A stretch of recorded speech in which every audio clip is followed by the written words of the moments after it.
ቀላል ነው። አንቺ ደግሞ ብዙ ጊዜ ባለትዳሮችን ነው መሰለኝ የምታፈቅሪው። ኦኬ አንድ ብላ አይጠፋ።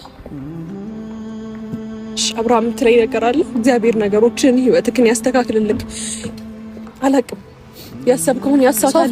ግን ደግሞ ሁሉም ሰው አንድ ምነግር ነገር አለ። አብርሃም ስማኝ። አይሰማሽም? ስማኝ አብርሃም ቀና በል። አይሰማሽም? አታስጨንቅ። አይፈልግም መስማት። አይገባሽም እንዴ?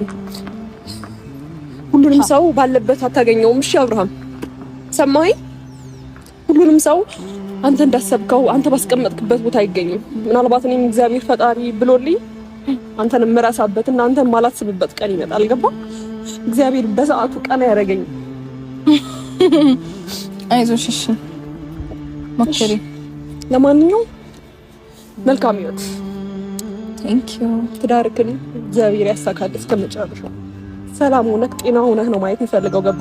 ይሄ ነገር ካንተ አልጠበቅኩትም። ምክንያቱም በብዙ ጊዜ ከህይወት ልውጣ የማትፈልገኝ ከሆነ ንገረኝ እያልኩክ ያኔ እንደምትፈልገኝ እንደምትወደኛ ለኔ ስሜት እንዳለህ እየነገርከኝ ነበረ።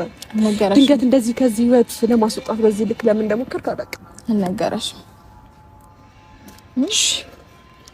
እሺ ናቀፍ። ካሁን በኋላ ማለት ነው ዳግመኛ ወደ ህይወታችን እንዳትመጪ እሺ?